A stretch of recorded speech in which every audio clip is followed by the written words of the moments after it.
auditeurs, bonjour et bienvenue. C'est mon plaisir de m'adresser à vous avec toujours sur ce thème pour ceux qui ont besoin de délivrance et de guérison.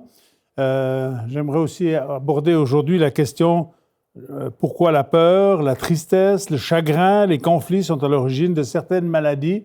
Et j'aimerais commencer en parlant d'un texte qui m'a toujours un peu surpris, mais j'ai médité ce texte et j'aimerais vous partager quelques points que Dieu a mis sur mon cœur. C'est une parole tirée de l'évangile de Luc au chapitre 22, au verset 31, où c'est Jésus qui s'adresse à Simon-Pierre. Et le Seigneur dit « Simon, Simon, Satan vous a réclamé pour vous cribler comme le froment, mais j'ai prié pour toi afin que ta foi ne défaille point, et quand tu seras converti, affermis tes frères. » Donc Jésus est en train de dire à Simon, Satan vous a réclamé pour vous cribler comme le froment. Et Jésus ne dit pas, je vais faire en sorte que vous soyez épargnés. Jésus dit, je vais faire en sorte que ta foi puisse résister à l'épreuve du crible.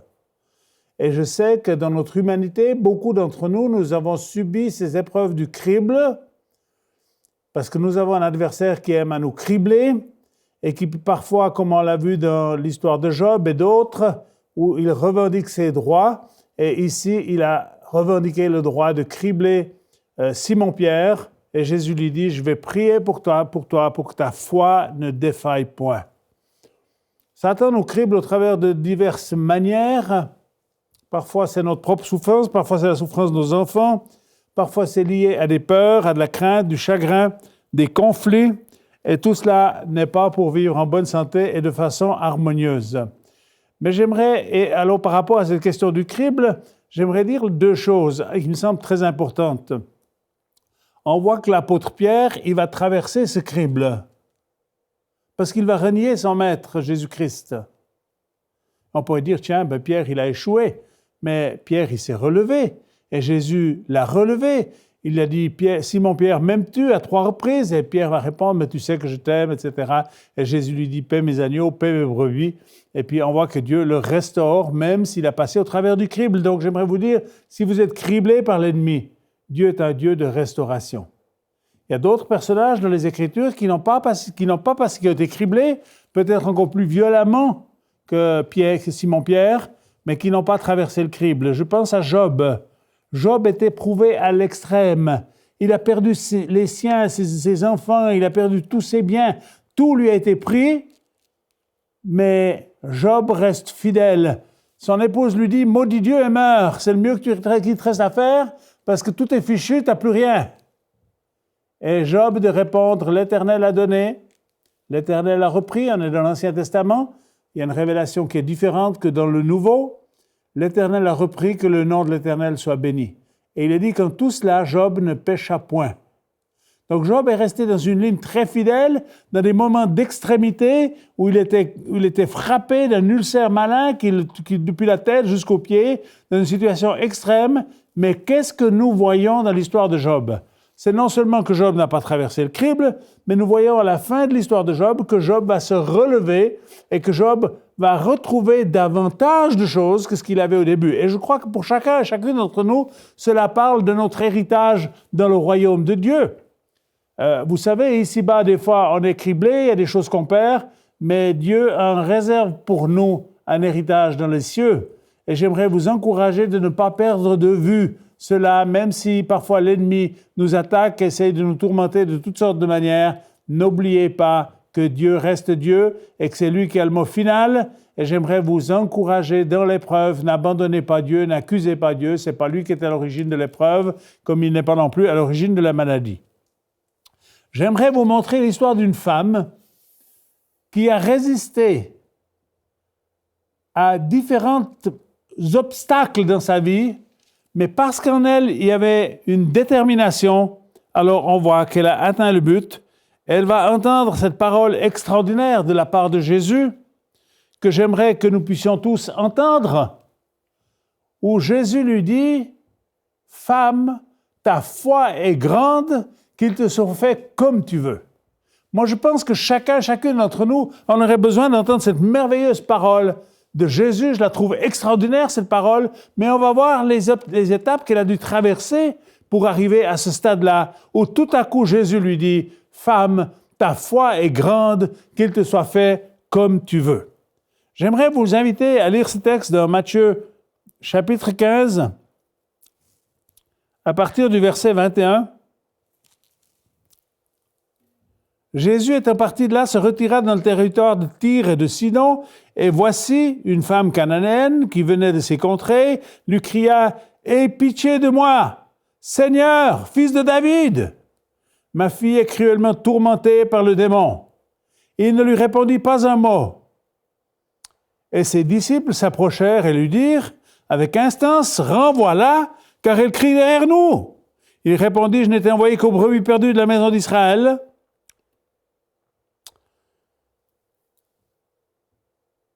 Mais elle vint se prosterner devant lui en disant « Seigneur, secours-moi. Seigneur, secours-moi. » Il répondit « Il n'est pas bien de prendre le pain des enfants et de le jeter aux petits chiens. » C'est ainsi qu'on nommait les non-juifs. Et cette Cananéenne répond « Oui, Seigneur, dit-elle, mais les petits chiens mangent les miettes qui tombent de la table de leur maître. » Alors Jésus lui dit « Femme, ta foi est grande, qu'il te soit fait comme tu veux. » Et à l'heure même, l'enfant fut guéri. À l'heure même, l'enfant fut guéri. Bien-aimés, j'aimerais vous montrer les étapes au travers desquelles cette femme a traversé pour obtenir ce qu'elle voulait. Et là, on voit une personne qui est criblée, sa fille est tourmentée par un démon, mais elle a une détermination, elle sait que c'est Jésus qui a la solution. Mais il y a toutes sortes d'obstacles qui se dressent sur sa route. Et le premier obstacle, assez surprenant, c'est que c'est la barrière du silence. Je ne sais pas si vous avez déjà entendu, confronté à cette barrière du silence. Elle crie, cette femme. C'est une femme cananéenne, elle n'est pas juive, c'est vrai, mais elle crie vers Jésus, elle disait « Mais pitié de moi, ma fille, elle est tourmentée à la maison. Jésus, tu peux faire quelque chose. » Et Jésus fait comme s'il n'avait rien entendu. C'est très étrange, mais je suis sûr que si vous analysez, vous regardez votre vie, vous allez découvrir que dans bien des situations de votre vie, Dieu est resté silencieux. Et dans ces moments-là, certains disent « Bon, j'ai demandé à Dieu, Dieu n'est pas intervenu, donc je vais abandonner l'histoire, puis je rentre à la maison. » Mais pas cette femme. Cette femme, elle continue. Elle continue, donc elle a un premier obstacle à réussir à traverser, c'est que Jésus ne lui répond pas. Elle crie, et puis Jésus fait comme s'il n'entendait rien. Mais le deuxième obstacle, cette femme, elle est vraiment confrontée au rejet. Et puis pas un rejet de n'importe qui, de la part des disciples du Maître.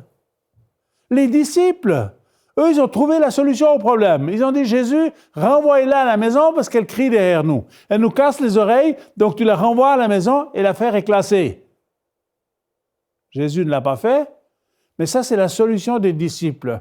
Et je sais que parmi ceux qui m'écoutent, il y en a beaucoup qui ont été confrontés à la barrière du silence. Parfois, ce n'est pas le silence de Dieu, parfois, c'est le silence du pasteur, ou le silence de celui où on attendait une réponse ou une solution. Et puis parfois, non seulement il y a eu le silence, mais il y a eu ce rejet, où on nous a rejetés en disant « Écoute, tu m'embêtes, je n'ai pas le temps pour toi, va à la maison. » Et ça, c'était la réaction des disciples de Jésus, qui ont dit « Mais maître, renvoie-la à la maison. » Et Jésus ne répond pas à cette invitation de la renvoyer à la maison. Et cette femme, elle reste. Probablement qu'elle a continué à crier. Et puis enfin, il y a une réponse de Jésus. Ah, enfin. Mais voilà ce que Jésus lui dit. Tu es cananéenne, moi je n'ai été envoyé qu'aux brebis perdues de la maison d'Israël.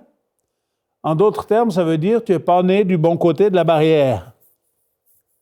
Tu ne fais pas partie du peuple d'Israël. Oups. Étrange comme réponse. Et là, ça c'est la barrière que j'appellerais la barrière de l'indifférence. On se dit, mais Seigneur Jésus, tu es venu pour l'humanité, tu n'es pas venu pour le peuple d'Israël. Et j'aimerais le confirmer, Christ est venu pour l'humanité tout entière, même s'il a choisi un peuple qui s'appelle Israël et qui jusqu'à la fin de l'histoire restera un peuple au travers duquel Dieu va se manifester, parce qu'il y a une élection par rapport à Israël, et l'Église ne remplace pas Israël, l'Église a été greffée sur l'olivier franc qu'est Israël. Je ferme cette parenthèse, Donc cette femme est confrontée au silence, elle est confrontée au rejet des disciples, et voilà qu'elle est confrontée à l'indifférence de Jésus qui lui dit « Écoute, tu n'es pas une juive, et moi je suis venu pour les juifs. » Mais cette femme, beaucoup d'entre nous, et je sais que dans le peuple de Dieu, beaucoup de gens se sont retirés du christianisme à cause de ces obstacles-là. Ils ont abandonné le chemin, ils ont dit Dieu, finalement, il n'a rien à faire de moi, il ne veut pas s'occuper de moi, donc je m'en vais, je me retire. Mais ça, c'est le crible auquel on est confronté. Et cette femme, elle ressent l'indifférence de Jésus, le rejet des disciples, le silence de Jésus, mais elle reste encore. Et Jésus lui dit autre chose. Il lui dit, c'est pas bien de prendre le pain des enfants. Moi, j'aurais pu mettre à la place de cette femme, où Jésus lui dit, mais en fait, tu es en train de voler quelque chose qui n'est pas à toi. Puis te faire traiter de petit chien, c'est quand même, pour l'orgueil, c'était pas tout simple. Mais cette femme a réussi à affronter cette situation, à la traverser, et elle a dit, oui, Seigneur, c'est pas bien. Puis après, elle lui dit, petit chien. Puis elle dit, oui, Seigneur. Elle était déterminée. Elle dit, oui, Seigneur, je suis d'accord. Les chiens ont droit. Les petits chiens, les Juifs ont droit, les petits chiens n'ont pas droit. Mais les petits chiens, ils ont droit aux miettes qui tombent de la table. Elle dit ça à Jésus. Elle dit, mais les chiens, les non-juifs, ils ont droit au moins aux miettes. Et à ce moment-là, parce qu'elle a traversé cette épreuve où elle était criblée, où elle était oppressée, à ce moment-là, au même instant, Jésus lui dit, « Femme, ta foi est grande, qu'il te soit fait comme tu veux. » Et j'aimerais, frères et sœurs, croyants, non-croyants, vous qui m'écoutez aujourd'hui, j'aimerais que vous puissiez devenir comme cette femme où Jésus a dit, « Femme, ta foi est grande, qu'il te soit fait comme tu veux. » Il y a des obstacles, il y a des moments où on est criblé, il y a des moments où le diable essaie de nous attaquer, de nous écraser, de nous tourmenter. Mais j'aimerais vous dire, le moment où Jésus intervient, les choses changent. Et Jésus aimerait intervenir dans ta vie, à partir d'aujourd'hui, d'une façon nouvelle et fraîche. Et j'aimerais tout à l'heure prier avec vous et vous encourager à devenir fort. De plus en plus fort, pour que vous soyez capable vous-même de commencer à repousser ces forces qui cherchent à vous détruire, ces peurs. Beaucoup de gens vivent avec toutes sortes de peurs, peur de l'avenir, peur de Dieu, peur de manquer, peur de mourir, ils ont peur de tout.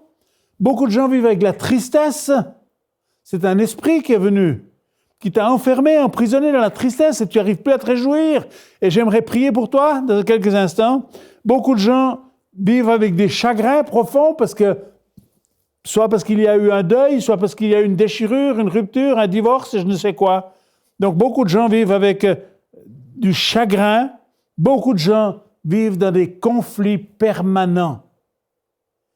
Et il y a des esprits méchants qui viennent comme alimenter ça en permanence. Et ils veulent t'enfermer et te maintenir captif. Et aujourd'hui, j'aimerais prier avec vous pour que vous puissiez sortir de ces prisons dans lesquelles l'ennemi essaye de vous maintenir enfermés. Et j'aimerais vous encourager à adopter l'attitude de cette femme cananéenne qui a traversé les obstacles, qui est restée debout, droit dans ses bottes, et puis qui a dit « Seigneur Jésus, c'est vrai, mais il y a quand même un certain droit que j'ai. » Et Jésus a honoré tout à coup cette foi. Il lui dit pas, voilà, puisque tu as insisté suffisamment, ta fille va être délivrée. Elle lui dit non, ta foi est grande, qu'il te soit fait comme tu veux. Et à l'instant même, la fille est délivrée. Et à l'instant même, la puissance de Dieu se manifeste dans la vie de sa fille, dans sa propre vie certainement. Et je peux supposer, j'essaie d'imaginer, je pense que les disciples devaient être profondément surpris. Eux, ils avaient dit, ouais, il n'y a pas de solution, puis de toute façon, Jésus ne peut pas t'aider, puis il n'a pas le temps, il a d'autres occupations. Beaucoup de gens vivent avec ce concept que Dieu est trop occupé, que Dieu n'a pas le temps pour eux, et puis que finalement, pour eux, ça serait une perte de temps de s'occuper d'eux. J'aimerais vous dire que c'est faux, que Dieu s'intéresse à vous, que Dieu vous aime, que Dieu veut vous rejoindre là où vous en êtes, que vous n'êtes pas disqualifiés, que le roi des rois aimerait vous qualifier tout à nouveau, qu'il veut enlever ces choses qui vous ont oppressés. Et j'aimerais vous inviter maintenant à prier avec moi et à dire, Seigneur Jésus, je place ma vie sous ton autorité. Seigneur Jésus, merci pour ta bienveillance. Merci pour ta miséricorde. Merci pour ta grâce renouvelée. J'aime le mot de la grâce. Dans Luc 5, 17, il est parlé de l'abondance de la grâce et du don de la justice. Eh bien, je prie que l'abondance de la grâce vienne sur ta vie. Que l'abondance de la grâce vienne sur ta vie. Que la présence de Dieu vienne sur ta vie. Et je veux prendre autorité sur toutes les formes de peur qui t'ont hanté, qui t'ont enfermé. Beaucoup de gens ont peur de tout. Ils ont peur du présent, ils ont peur de la nuit, ils ont peur des araignées, ils ont peur du lendemain, ils ont peur pour leurs enfants. Cette peur, elle sert à quoi? Eh bien, à rien du tout, si ce n'est à vous nuire et à vous rendre malade. Au nom de Jésus, toutes les peurs, même les peurs de Dieu, tu n'as pas besoin d'avoir peur de Dieu. Dieu est bienveillant à l'égard de l'humanité. Et Dieu a montré sa bienveillance à la croix où Christ a offert sa vie pour nous racheter. Je commande à toutes les peurs de s'en aller de ta vie dans le nom de Jésus. Esprit de peur, je t'ordonne de m'obéir et de te soumettre à l'autorité de Jésus.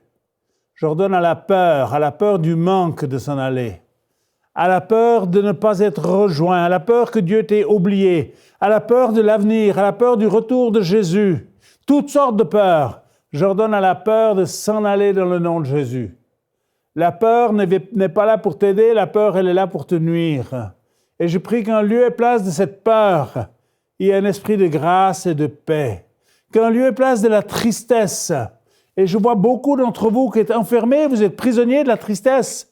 Et le Seigneur te dit, j'aimerais que de nouveau que tu puisses rire, comme un petit enfant qui rigole, parce qu'il y a un clown qui s'amuse. Apprenez de nouveau à rire.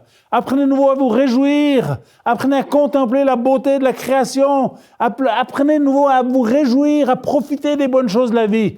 Je veux briser la puissance de la tristesse qui vous a enfermé et maintenu captif. Il y a des gens où la tristesse est venue à cause d'un deuil. Et il est normal de vivre un temps de deuil, un temps de tristesse quand on perd un être cher, c'est une chose normale, mais faites attention, et je dis ça toujours à nouveau, que lorsque je fais des services funèbres, parce qu'il y a des gens qui meurent, je dis toujours, OK, vivez le deuil, mais ne restez pas endeuillés. Vous savez, moi j'ai grandi avec un papa qui était endeuillé. Il n'a pas pu se remettre mon père, il a perdu son épouse, elle était très jeune, moi j'avais 14 ans, eh bien, il est resté endeuillé. Il y a un esprit de tristesse qui est venu. Il n'y avait plus de joie dans la maison. C'est comme ça que j'ai grandi. Mais j'ai retrouvé de la joie, parce que Dieu m'a visité. Et je veux briser ce qui est à l'origine de cette tristesse dans ta vie. Je veux te délier de cette tristesse. Je chasse cet esprit de tristesse. Et je prie que ce soit un esprit de paix et de joie qui vienne. De la joie. De la joie qui est le fruit du Saint-Esprit. Et j'appelle cette présence du Saint-Esprit, et j'ordonne à toute présence maléfique, diabolique, à tous ces esprits démoniaques, esprits méchants qui parfois viennent vivre dans la vie des chrétiens, nous gardent prisonniers, j'ordonne à ces esprits-là de s'en aller dans le nom du Seigneur Jésus-Christ. Que la vie revienne dans ta vie. Je veux prier pour tous ceux qui sont dans le chagrin à cause d'enfants qui n'ont pas marché comme on aurait souhaité qu'ils marchent. J'aimerais te dire, fais confiance au roi des rois, Jésus-Christ.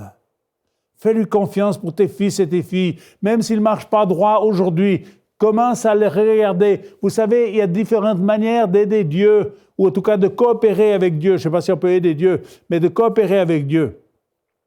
Ta manière de parler sur tes enfants, l'imagerie mentale qui vient dans ta tête, si tu vois toujours le pire, tu dis « rien qui va aller, c'est la catastrophe, tout est fichu », eh bien tu ne peux pas les aider en faisant cela. Tu dois commencer à parler d'une façon objective. Même si l'enfant n'est encore pas rendu là où tu aimerais qu'il soit rendu. Parle de façon positive sur sa vie. Encourage-le, aime-le. Il y a un âge où il faut corriger les enfants, il y a un âge où il faut arrêter de les corriger, il faut les aimer, il faut établir une relation, parce que c'est cette relation-là qui reste dans le temps. Moi, j'ai des enfants qui ont 40 ans. On a une excellente relation de famille. Il n'y a pas tout qui est facile. Il y a aussi des problèmes de mariage. Mais le Seigneur ne nous a pas abandonnés pour autant, pas dans ma propre vie, mais dans la vie de l'une de nos filles et l'un de nos fils. Mais j'aimerais vous dire, Dieu nous sort du chagrin. Et si on se relève la tête, tout à coup la joie revient, la force revient et la tristesse s'en va. Et je prends autorité sur cette tristesse. Je veux prier par rapport à ces esprits qui suscitent toujours le conflit et la rivalité. Chers parents, vous êtes responsables de l'atmosphère qu'il y a dans votre maison. S'il y a le désordre, s'il y a des cris, s'il y a des conflits permanents, reconsidérez attentivement vos vies. Le projet, l'intention de Dieu, c'est pas que tu vives dans le conflit, c'est pas que tu vives dans une situation difficile et compliquée.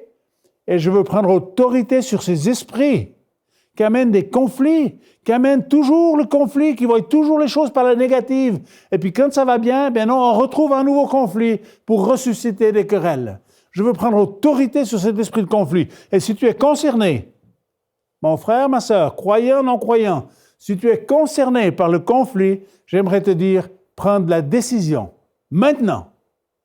Est-ce que tu peux dire avec moi, je décide, Seigneur Jésus-Christ, de sortir de cette situation conflictuelle. La Bible dit que si on arrête de mettre du bois sur le feu s'éteint. Beaucoup de gens entretiennent les conflits parce qu'ils sont toujours en train de mettre du bois pour que ça brûle. Décide avec moi, au nom de Jésus, je ne resterai pas dans le conflit, je veux sortir du conflit. Je ne resterai pas dans la tristesse, je vais sortir de la tristesse. Je ne resterai pas dans la peur, je vais sortir de la peur. Seigneur Jésus, merci de me visiter avec ta présence, avec ton Saint-Esprit, pour que je retrouve de la joie, pour que je retrouve de la force, pour que je trouve l'amour et pas le conflit. Le diable est un voleur d'amour. Le diable essaie de se mettre toutes sortes de troubles et de conflits. Et un des domaines dans lesquels le diable a certainement le plus travaillé, c'est dans tout ce qui est du domaine de la sexualité, à tel point que beaucoup de gens pensent que Dieu est contre la sexualité et que le diable est pour la sexualité. Dieu a créé la sexualité pour qu'elle soit vécue d'une façon belle et harmonieuse dans le cadre d'un couple, et si possible d'un couple marié. La sexualité est quelque chose de merveilleux, quelque chose de très important, autant dans la vie de la femme que de l'homme, mais quand il y a des conflits, quand il y a de la tristesse, quand il y a des histoires dans les maisons, eh bien, c'est une des premières choses qui se perd. C'est cette amitié, c'est cet amour. Et je ne parle pas juste du sexe pour le sexe, parce que le sexe pour le sexe, ça ne tient pas très longtemps dans la vie, parce que la sexualité, elle doit être alimentée par un ingrédient ou un combustible qui est l'amour. Et si on s'aime dans le couple, alors on peut vivre très longtemps des magnifiques choses dans le domaine de la sexualité. C'est quelque chose qui fait beaucoup de bien au couple, autant à l'homme qu'à la femme, mais il faut que les deux puissent jouir de cette sexualité. Et je sais que c'est un domaine dans lequel le diable a frappé fort, avec tout ce qui est de la pornographie, tout ce qui nous attire, parce qu'il y a une nature humaine en nous, où on est attiré par ces choses-là. Mais j'aimerais vous dire que cette jouissance, elle est très éphémère, qu'elle n'amène pas une satisfaction à long terme. Finalement, à la fin, ça amène juste du désespoir et du trouble. Et j'aimerais vous inviter à reconsidérer cela. Et si vous êtes prisonnier de ces choses-là, j'aimerais vous dire là aussi, il y a un chemin de sortie. Dieu est un libérateur. C'est une dépendance, l'imagerie mentale, l'imagerie aujourd'hui. Beaucoup de gens sont sur Internet, on a tout en deux clics de souris, on peut aller sur toutes sortes de sites qui nourrissent notre désir charnel, mais qui cherchent à détruire notre âme et notre relation avec Dieu. Des choses naturelles sont autant intéressantes pour Dieu que les choses spirituelles, mais les choses charnelles viennent détruire notre relation avec Dieu, viennent détruire l'image que nous avons de nous-mêmes, et finalement, le même, et ça j'aimerais juste le souligner, le même qui t'attire dans les dépendances, le même qui t'attire dans le désespoir, dans la tristesse de la pornographie, c'est le même qui ensuite vient t'accuser et te condamner et te dire que tu es foutu et que tu ne vaux pas la peine. C'est pas Dieu. Je disais ça à un jeune homme récemment qui était tellement dépendant de la porno et de plein d'autres choses. Je lui ai dit, mais le même qui te séduit, le même qui te fait tomber, c'est le même qui est en train de t'accuser. Il m'a dit, j'ai toujours pensé que c'est Dieu qui m'accusait. J'ai dit, Dieu n'est pas un accusateur. C'est le diable qui est un accusateur. Et lui, il cherche à t'accuser. Il cherche à te faire croire que ce que tu es n'est pas valable, ce que tu as fait est trop grave. Et j'aimerais dire à ceux et celles, si tu es tombé dans quelque dépendance que ce soit, j'aimerais t'encourager aujourd'hui à te relever au nom de Jésus. Dites avec moi, au nom de Jésus, je me relèverai, je vais marcher dans la victoire, je vais retrouver la joie de vivre, je vais sortir des conflits, parce que l'onction de Dieu vient dans ma vie. Et j'appelle cette présence de Dieu, ces capacités qui ne sont pas en mon pouvoir, mais qui sont dans le pouvoir de Dieu. J'accueille ces capacités du Saint-Esprit pour vivre une vie belle et harmonieuse qui glorifie Dieu. La peur n'aura plus l'emprise sur moi parce que la peur va sortir de ma vie. Dites avec moi, la peur va sortir de ma vie. Dites avec moi, la tristesse s'en va au nom de Jésus. Je la combattrai, elle ne pourra plus dominer sur moi. Dites avec moi, le chagrin et les conflits vont disparaître de ma maison, parce que je ne les veux plus de ma maison au nom de Jésus. Et je vous encourage à commencer à mener un combat spirituel pour que l'ennemi arrête de tourmenter. La Bible dit que nous devons résister au diable et qu'il s'enfuira loin de nous. Dans Jacques 4, verset 7, il est dit, soumettez-vous à Dieu, résistez au diable et il s'enfuira loin de vous. Le diable va s'enfuir si tu lui opposes une résistance. Il y a deux manières de lui résister, c'est d'une façon frontale et dire au nom de Jésus je te chasse. Une autre manière, c'est quand il vient dans tes pensées, essayer de tourmenter, commence à louer Dieu, commence à glorifier Dieu et tu verras que l'ennemi va prendre la fuite parce qu'il n'aime pas quand on loue et on adore Dieu. Il y aurait beaucoup d'autres choses à dire sur ce sujet-là. J'aimerais simplement prier maintenant, Seigneur, que ta grâce puisse se répandre dans la vie de ces personnes qui m'ont écouté. Je prie que ta puissance de restauration, de vie, vienne les remplir de ta présence, vienne les remplir de ton esprit. Ton Saint-Esprit amène la restauration, ton Saint-Esprit amène la guérison. Et je veux libérer cette puissance de guérison sur ceux et celles qui m'écoutent. Je veux libérer, Seigneur, cette délivrance face à ces esprits méchants qui les ont tourmentés jusqu'à aujourd'hui. Et je prie qu'ils puissent retrouver, Seigneur, de la joie, qu'ils puissent retrouver de la force. Et je te remercie, Dieu, parce que tu n'es pas contre nous, tu es pour nous, tu es en notre faveur, tu es bienveillant et miséricordieux, encore et encore. Et j'aimerais te donner toute la gloire, tout l'honneur, toute la louange qui t'est due. Et je veux prier, Seigneur, que ta grâce, Seigneur, se répande sur chacun de ceux et celles qui m'ont écouté. Je prie que tu leur donnes ces réflexes, ces bons réflexes pour résister à l'ennemi, pour rester debout, ferme dans la foi, de ne pas se laisser effrayer, parce qu'il y a des choses parfois qu'on a chassées, qui essayent de revenir. Et j'aimerais vous encourager à rester ferme, à résister d'une façon ferme à l'ennemi et aller dans l'esprit opposé et demander à Dieu comment faire. Il va vous donner les instructions, il va vous diriger, il va vous conseiller. Il est un bon conseiller, il est un bon papa qui nous aime. Parfois, j'ai quelques difficultés quand on dit juste papa, parce que je crois qu'il est aussi bien sûr un père, un papa, mais il est aussi ce Dieu tout-puissant, créateur de toutes choses, et celui qui est l'alpha et l'oméga, celui qui a commencé l'histoire et qui terminera l'histoire. Et je crois qu'aujourd'hui, c'est un bon jour pour vous attacher à lui. Au travers de Jésus-Christ, vous avez accès à la présence même de Dieu, et je vous encourage à cela au nom de Jésus. Amen. Merci beaucoup pour votre attention. Je vous souhaite le meilleur pour la suite. Je vous souhaite d'être attentif quand l'ennemi va essayer de frapper à la porte. Résistez-lui, ne lui ouvrez pas la porte. Dites-lui, je ne te veux plus dans ma vie, je ne te veux plus dans ma maison, je veux qu'il y ait la paix. Quand les conflits essayent de surgir, allez dans l'esprit opposé, ramenez la paix et vous allez voir que les choses vont changer, pas seulement en surface, mais en profondeur. Parfois, ça prend un peu de temps, mais Dieu est patient et je vous encourage à être patient et à persévérer comme cette femme cananéenne qui a tenu jusqu'au bout. Et Jésus lui a dit, ta foi est grande, qu'il te soit fait comme tu veux. Qu'il vous soit fait comme vous voulez. Au nom du Seigneur Jésus-Christ. Amen. Cette émission est rendue possible grâce au précieux soutien des partenaires d'Enseigne-moi Canal International. Retrouvez tous nos programmes sur emcitv.com.